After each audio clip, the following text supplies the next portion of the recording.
Welcome to commerce classes. Trial balance. Trial balance ಬಗ್ಗೆ ನಾವು last ಕ್ಲಾಸಲ್ಲಿ ಬೇಸಿಕ್ ವಿಡಿಯೋ ಟ್ರಯಲ್ ಬ್ಯಾಲೆನ್ಸ್ ಅಂದರೆ ಏನು, ನಾವು ಯಾವುದನ್ನೆಲ್ಲ ಡೆಬಿಟ್ ಮಾಡಬೇಕು, ಯಾವುದನ್ನೆಲ್ಲ ಕ್ರೆಡಿಟ್ ಮಾಡಬೇಕು, ಫಾರ್ಮೇಟ್ ಯಾವ ರೀತಿ ಇರುತ್ತೆ, ಇದೆಲ್ಲದೂ ಕೂಡ ಡೀಟೇಲ್ ಆಗಿ ನಾವು ಡಿಸ್ಕಸ್ ಮಾಡಿದ್ವಿ.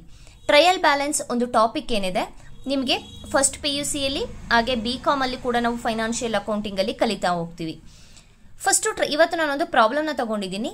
ಯಾವುದನ್ನೆಲ್ಲ ಡೆಬಿಟ್ ಮಾಡಬೇಕು, ಯಾವುದೆಲ್ಲ ಕ್ರೆಡಿಟ್ ಮಾಡಬೇಕು ಅನ್ನೋದನ್ನು ನಾವು ಪ್ರಾಬ್ಲಮಲ್ಲಿ ಪ್ರತಿಯೊಂದು ಪಾಯಿಂಟ್ ಮುಂದೆನೂ ಕೂಡ ನಾವು ಟಿಕ್ ಮಾಡ್ಕೊಂಡಾಗ ಯಾವುದೇ ಕಾರಣಕ್ಕೂ ಕೂಡ ನಾವು ಮಿಸ್ ಮಾಡೋದಿಲ್ಲ.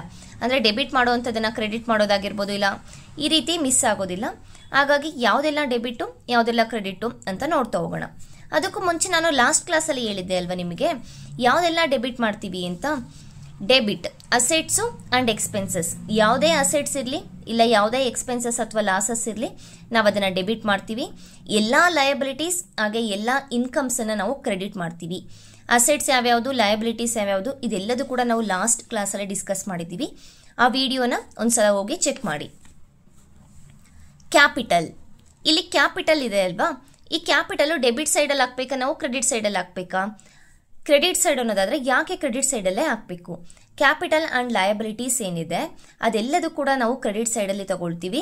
ಇದು ಲಯಬಿಲಿಟೀಸಲ್ಲಿ ಬರೋದ್ರಿಂದ ನಾವು ಇದನ್ನು ಕ್ರೆಡಿಟ್ ಸೈಡಲ್ಲಿ ಹಾಕಬೇಕು. Next opening stock. Opening stock ಅಂದರೆ ನಮ್ಮ ಹತ್ರ ಇರುವಂತಹ ಸ್ಟಾಕ್ ಎಷ್ಟಿದೆ ಅಟ್ ಪ್ರೆಸೆಂಟ್ ಅಂತ, ಅಂದರೆ ಇನ್ವೆಂಟರಿ ಅಂತ ಹೇಳ್ತೀವಿ, ಹೌದಲ್ವಾ? ಇದು ಕೂಡ ನಮಗೆ ಅಸೆಟ್ಸ್ ಆಗಿರುತ್ತೆ, ಡೆಬಿಟ್ ಸೈಡಲ್ಲಿ ತಗೋಬೇಕು. ಎಲ್ಲ ಅಸೆಟ್ಸು ನಾವು ಯಾವ ಸೈಡಲ್ಲಿ ತಗೊಳ್ತೀವಿ? Debit side. ಫರ್ನಿಚರ್, ಫರ್ನಿಚರ್ ಅನ್ನೋದು ಒಂದು ಅಸೆಟ್ ಆಗಿರೋದ್ರಿಂದ ಡೆಬಿಟ್ ಸೈಡ್ ತಗೋಬೇಕು. ಪರ್ಚೇಸಸ್, ಈಗ ಯಾವುದು ಫಾರ್ ಎಕ್ಸಾಂಪಲ್ ನಾನು ಈ ಪೆನ್ನನ್ನು ಪರ್ಚೇಸ್ ಮಾಡ್ತಾ ಇದ್ದೀನಿ ಅಂದರೆ ನಾನು ಈ ಕ್ಯಾಶ್ ಕೊಟ್ಟು ಪರ್ಚೇಸ್ ಮಾಡ್ತಾ ಇದ್ದೀನಿ, ಹೌದಲ್ವಾ? ನನ್ನಿಂದ ಕ್ಯಾಶ್ ಆಚೆ ಹೋಗ್ತಾ ಇದೆ ಅಂದರೆ ಅದು ಎಕ್ಸ್ಪೆನ್ಸಸ್ ಆಗಿರುತ್ತೆ. ಸೊ ಎಲ್ಲ ಎಕ್ಸ್ಪೆನ್ಸಸ್ನ ನಾವೇನು ಮಾಡಬೇಕು? ಡೆಬಿಟ್ ಸೈಡ್ ತಗೋಬೇಕು. ಎಲ್ಲ ಅಸೆಟ್ಸು ಎಲ್ಲ ಎಕ್ಸ್ಪೆನ್ಸಸ್ನ ಡೆಬಿಟ್ ಸೈಡ್ ತಗೋಬೇಕು. Next one cash. ನಮ್ಮ ಹತ್ರ ಈಗ ಕ್ಯಾಶ್ ಇದೆ, for example 1 lakh rupees cash ಇದೆ ಅಂದ್ರೆ ನಮಗೆ ಅದು ಅಸೆಟ್, ಹೌದಲ್ವಾ? ಈ ಅಸೆಟ್ ಕ್ಯಾಶ್ ಏನಿದೆ ಅಸೆಟ್ಟು, ಹಾಗಾಗಿ ಡೆಬಿಟ್ ಸೈಡ್ ತಗೋಬೇಕು. ಕ್ಯಾರೇಜ್ ಇನ್ವರ್ಡ್ಸ್, ಕ್ಯಾರೇಜ್ ಔಟ್ವರ್ಡ್ಸ್ ಇದೆಲ್ಲದೂ ಕೂಡ ಎಕ್ಸ್ಪೆನ್ಸಸ್ ಆಗಿರುತ್ತೆ, ಇದು ಕೂಡ ಡೆಬಿಟ್ ಸೈಡಲ್ಲಿ ಬರುತ್ತೆ. ಸೇಲ್ಸ್, ಈ ಪೆನ್ನನ್ನು ನಾನು ಸೇಲ್ ಮಾಡ್ತಾ ಇದ್ದೀನಿ ಎಂದಾಗ ನನಗೆ ಅಮೌಂಟ್ ಬರುತ್ತೆ, ಕ್ಯಾಶ್ ಬರುತ್ತೆ, ಹಾಗಾಗಿ ಅಮೌಂಟ್ ಬರ್ತಾ ಇದೆ ಅಂತ ಹೇಳಿದ್ರೆ ಅದು ನಮಗೆ ಇನ್ಕಮ್ ಆಗಿರುತ್ತೆ. ನಮ್ಮಿಂದ ಅಮೌಂಟ್ ಆಚೆ ಹೋಗೋದು ಬಿಸ್ನೆಸ್ಸಿಂದ ಎಕ್ಸ್ಪೆನ್ಸಸ್ ಆಗಿರುತ್ತೆ. ಸೇಲ್ಸು, ನಾವೀಗ ಸೇಲ್ ಮಾಡ್ತಾ ಇದ್ದೀವಿ, ನಮಗೆ ಅಮೌಂಟ್ ಸಿಗ್ತಾ ಇದೆ, ಸೊ ಇನ್ಕಮ್ ಬರ್ತಾ ಇದೆ ಅಂತ. ಯಾವುದೇ ಇನ್ಕಮ್ ಇದ್ರೂ ಕೂಡ ನಾವು ಕ್ರೆಡಿಟ್ ಸೈಡ್ ತಗೊಳ್ತೀವಿ, ಕ್ರೆಡಿಟ್ ಸೈಡಲ್ಲಿ ಅಮೌಂಟನ್ನು ಹಾಕಬೇಕು. ಬಿಲ್ಡಿಂಗ್ ಅಸೆಟ್ ಆಗಿರುತ್ತೆ, ಡೆಬಿಟ್ ಸೈಡಲ್ಲಿ ಹಾಕಬೇಕು. Return inwards and return outwards. Return inwards ಅಂತ ಹೇಳಿದ್ರೆ ಸೇಲ್ಸ್ ರಿಟರ್ನ್. ಈಗ ನಾವು ಸೇಲ್ ಮಾಡಿದ್ದೀವಿ, ಸೇಲ್ ಮಾಡಿರೋದ್ರಲ್ಲಿ ಒಂದಿಷ್ಟು ಗೂಡ್ಸು ನಮಗೆ ವಾಪಸ್ ಕಳಿಸ್ತಾ ಇದ್ದಾರೆ ಅಂದರೆ ಫಾರ್ ಎಕ್ಸಾಂಪಲ್ ಅದು ಡಿಫೆಕ್ಟಿವ್ ಆಗಿರುತ್ತೋ ಇಲ್ಲ ಸಮ್ ರೀಸನ್ಸ್ ಇಂದ ವಾಪಸ್ ಕಳಿಸ್ತಾರೆ. ನಮಗೆ ಸೇಲ್ ಮಾಡುವಾಗ ಇನ್ಕಮ್ ಆಗಿರುತ್ತೆ, ಅದೇ ಗೂಡ್ಸ್ ನಮಗೆ ವಾಪಸ್ ಬಂದಾಗ ಎಕ್ಸ್ಪೆನ್ಸಸ್ ಆಗುತ್ತೆ, ಹೌದಲ್ವಾ? ಸೊ ಎಲ್ಲ ಎಕ್ಸ್ಪೆನ್ಸಸ್ ನಾವೇನು ಮಾಡಬೇಕು? ಡೆಬಿಟ್ ಅಲ್ಲಿ ತಗೋಬೇಕು. ನೆಕ್ಸ್ಟು ರಿಟರ್ನ್ ಔಟ್ವಾರ್ಡ್ಸ್ ಅಂದರೆ ಪರ್ಚೇಸ್ ರಿಟರ್ನ್ ಆಗಿರುತ್ತೆ. ಈಗ ನಾವು ಪರ್ಚೇಸ್ ಮಾಡ್ತಾ ಇರ್ತೀವಿ, ಪರ್ಚೇಸ್ ಮಾಡುವಾಗ ನಾವು ಅಮೌಂಟ್ ಕೊಟ್ಟು ಪರ್ಚೇಸ್ ಮಾಡಿರ್ತೀವಿ, ಅದರಲ್ಲಿ ಒಂದಿಷ್ಟು ಡಿಫೆಕ್ಟಿವ್ ಏನೋ ರೀಸನ್ ಇಂದ ನಾವು ಗೂಡ್ಸ್ನ ರಿಟರ್ನ್ ಹಾಕ್ತೀವಿ, ಆಗ ನಮಗೆ ಅಮೌಂಟ್ ಸಿಗುತ್ತೆ, ಸೊ ಅದು ಇನ್ಕಮ್ ಆಗುತ್ತೆ. ಪರ್ಚೇಸ್ ರಿಟರ್ನ್ ಇದ್ದಾಗ ಕ್ರೆಡಿಟ್ ಮಾಡಬೇಕು, ಸೇಲ್ಸ್ ರಿಟರ್ನ್ ಅನ್ನ ಡೆಬಿಟ್ ಮಾಡಬೇಕು. ನೆಕ್ಸ್ಟ್ ಟ್ರೇಡ್ ಎಕ್ಸ್ಪೆನ್ಸಸ್, ಒಂದಿಷ್ಟು ಎಕ್ಸ್ಪೆನ್ಸಸ್ ಆಗಿದೆ, ಸೊ ಎಕ್ಸ್ಪೆನ್ಸಸ್ ಯಾವುದೇ ಎಕ್ಸ್ಪೆನ್ಸಸ್ ಇರಲಿ ಡೆಬಿಟ್ ಸೈಡ್. ಡಿಸ್ಕೌಂಟ್ ರಿಸೀವ್ಡ್ ಅಂದರೆ ನಮಗೆ ಇನ್ಕಮ್ ಆಗಿದೆ ಅಂತ, ನಾವು ಡಿಸ್ಕೌಂಟ್ ಕೊಟ್ಟರೆ ಡಿಸ್ಕೌಂಟ್ ಅಲೌಡ್ ಅಂತ ಇದ್ರೆ ನಮಗೆ ಅದು ಇನ್ಕಮ್ ಎಕ್ಸ್ಪೆನ್ಸಸ್ ಆಗುತ್ತೆ, ನಾವು ಡಿಸ್ಕೌಂಟ್ನ ರಿಸೀವ್ ಮಾಡಿಕೊಂಡ್ರೆ ಇನ್ಕಮ್ ಆಗುತ್ತೆ. ಇನ್ಕಮ್ ಆಗಿರೋದ್ರಿಂದ ಕ್ರೆಡಿಟ್ ಸೈಡ್ ಹಾಕಬೇಕು. ಸ್ಯಾಲರಿ ನಾವು ಒಂದು ಎಂಪ್ಲಾಯೀಸ್ಗೆ ಸ್ಯಾಲರಿ ಕೊಡ್ತಾ ಇದ್ದೀವಿ, ಎಕ್ಸ್ಪೆನ್ಸಸ್ ಆಗುತ್ತೆ, ಡೆಬಿಟ್ ಸೈಡ್. ಆಫೀಸಿಗೆ ರೆಂಟ್ ಕಟ್ತಾ ಇದ್ದೀವಿ, ಎಕ್ಸ್ಪೆನ್ಸಸ್ ಆಗುತ್ತೆ, ಡೆಬಿಟ್ ಸೈಡ್ ಹಾಕಬೇಕು ಅಮೌಂಟನ್ನು. ಇದಿಷ್ಟು ಕೂಡ ನಾನೀಗ ಯಾವ ರೀತಿ ಈಗ ಪ್ರಾಬ್ಲಮಲ್ಲಿ ಫಾರ್ಮೇಟ್ ಪ್ರಕಾರ ಆಗ್ತಾ ಹೋಗೋಣ.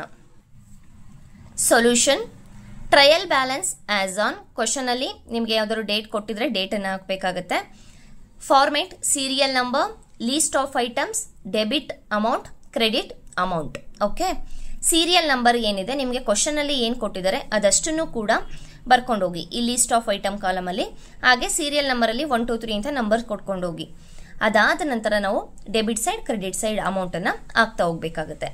ಕ್ಯಾಪಿಟಲ್ ಎಷ್ಟಿತ್ತು? 24,000 ಇತ್ತು. ಇದು ಲಯಬಿಲಿಟಿ ಆಗಿರೋದ್ರಿಂದ ಕ್ರೆಡಿಟ್ ಸೈಡ್ ಆಗ್ತಾ ಇದ್ದೀನಿ. ನಾನು ಕ್ವಶನ್ ಅಲ್ಲಿ ಕೂಡ ನಿಮಗೆ ಟಿಕ್ ಮಾಡಿಸಿದ್ದೀನಿ. ಓಪನಿಂಗ್ ಸ್ಟಾಕ್ ಅಸೆಟ್ ಆಗಿರುತ್ತೆ, ಸೊ ಡೆಬಿಟ್ ಸೈಡ್ ಆಗ್ತಾ ಇದೀವಿ. ಫರ್ನಿಚರ್ ಅಸೆಟ್ ಆಗಿರುತ್ತೆ, ಡೆಬಿಟ್ ಸೈಡ್ ಆಗ್ತಾ ಇದ್ದೀನಿ. ಪರ್ಚೇಸಸ್ ಎಕ್ಸ್ಪೆನ್ಸಸ್ ಆಗಿರುತ್ತೆ, ಡೆಬಿಟ್ ಸೈಡ್ ಬರ್ತಾ ಇದೆ. ಕ್ಯಾಶ್ ಅಸೆಟ್ ಆಗಿರುತ್ತೆ, ಡೆಬಿಟ್ ಸೈಡ್. ಕ್ಯಾರೇಜ್ ಎಕ್ಸ್ಪೆನ್ಸಸ್ ಆಗಿರುತ್ತೆ, ಡೆಬಿಟ್ ಸೈಡ್. ಸೇಲ್ಸ್ ಇನ್ಕಮ್ ಆಗಿರುತ್ತೆ, revenue, credit side. Building asset ಆಗಿರುತ್ತೆ, ಡೆಬಿಟ್ ಸೈಡ್. ಇದು ಯಾಕೆ ಏನು ಯಾವ ರೀತಿ ಬರುತ್ತೆ ಅಂತ ಫಸ್ಟ್ ಕ್ಲಾಸಲ್ಲೂ ಡಿಸ್ಕಸ್ ಮಾಡಿದ್ದೀವಿ. ಓಕೆ, ಹಾಗೆಯೇ ಕ್ವಶನ್ ಅನ್ನು ಹೇಳುವಾಗ ನಾನು ಅದು ಅಸೆಟ್ಟು ಎಲ್ಲಿ ಬರಬೇಕು ಅನ್ನೋದು ಕೂಡ ಟಿಕ್ ಮಾಡಿಸಿದ್ದೀವಿ. ನೆಕ್ಸ್ಟು ಬಿಲ್ಡಿಂಗ್ ಆಯಿತು. Return inwards. ರಿಟರ್ನ್ ಇನ್ವಾರ್ಡ್ಸ್ ಅಂದರೆ sales return, debit side. Return outwards ಅಂದರೆ ಪರ್ಚೇಸ್ ರಿಟರ್ನ್, ಕ್ರೆಡಿಟ್ ಸೈಡ್ ಬರುತ್ತೆ, ಅಮೌಂಟನ್ನು ಹಾಕಬೇಕು. Next trade expenses. Trade expenses ಏನಿದೆ, ಯಾವುದೇ ರೀತಿ ಎಕ್ಸ್ಪೆನ್ಸಸ್ ಇರಲಿ ಡೆಬಿಟ್ ಸೈಡೇನೆ, ಡೆಬಿಟ್ ಸೈಡ್. ಡಿಸ್ಕೌಂಟನ್ನು ರಿಸೀವ್ ಮಾಡ್ಕೊಳ್ತಾ ಇದ್ದೀವಿ, ಇನ್ಕಮ್ ಆಗುತ್ತೆ, credit side. And next salary ಕೊಡ್ತಾ ಇದ್ದೀವಿ, ಸ್ಯಾಲರಿ ಕೊಡೋದು ಕೂಡ ಎಕ್ಸ್ಪೆನ್ಸಸ್ ಹೌದಲ್ವಾ, ಡೆಬಿಟ್ ಸೈಡ್.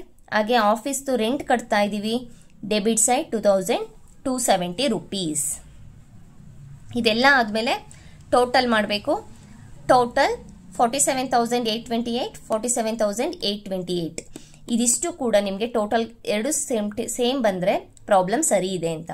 ಇಲ್ಲ ಎಲ್ಲೋ ಒಂದು ತಪ್ಪಾಗಿದೆ, ಟ್ಯಾಲಿ ಆಗ್ತಾ ಇಲ್ಲ ಅಂದರೆ ನೀವು ಯಾವುದೋ ಐಟಮ್ನ ಮಿಸ್ ಮಾಡಿದ್ದೀರಾ, ಡೆಬಿಟಿಗೆ ಹಾಕೋದನ್ನ ಕ್ರೆಡಿಟ್ ಮಾಡಿದ್ದೀರಾ, ಇಲ್ಲ ಕ್ರೆಡಿಟಿಗೆ ಹಾಕೋದನ್ನ ಡೆಬಿಟ್ ಮಾಡಿದ್ದೀರಾ ಅಂತ ಅರ್ಥ ಇರುತ್ತೆ.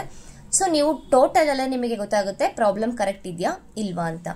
ಸೇಮ್ ಇದೇ ರೀತಿ ನಾನು ಇಲ್ಲಿ 14 ಐಟಮ್ಸ್ ತಗೊಂಡಿದ್ದೀನಿ ಅಲ್ವಾ. ನಿಮಗೆ ಫಸ್ಟ್ PUCಯಲ್ಲಿ 6 ಮಾರ್ಕ್ಸ್ಗೆ ಕೇಳುವಂಥದ್ದು 12 ಐಟಮ್ಸ್ನ ತಗೊಂಡಿರ್ತಾರೆ. ಒಂದನ್ನು ನಾವು ಕರೆಕ್ಟಾಗಿ ಹಾಕಿದ್ರೆ ಹಾಫ್ ಮಾರ್ಕ್ಸ್ ಇರುತ್ತೆ.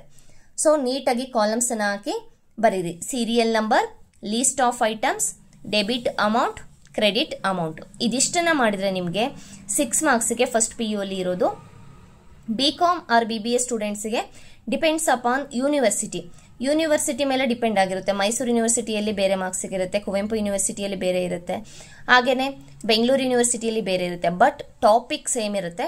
ನಿಮಗೆ ಕೇಳುವಂತಹ ಮಾರ್ಕ್ಸ್ ಡಿಪೆಂಡ್ ಆಗಿರುತ್ತೆ. ಕೆಲವೊಂದರಲ್ಲಿ 5ಗೆ ಕೇಳ್ಬೋದು, ಕೆಲವೊಂದರಲ್ಲಿ 10ಗೆ ಕೇಳ್ಬೋದು, ಈ ರೀತಿ. ಬಟ್ ಟಾಪಿಕ್ ಸೇಮ್ ಇರುತ್ತೆ.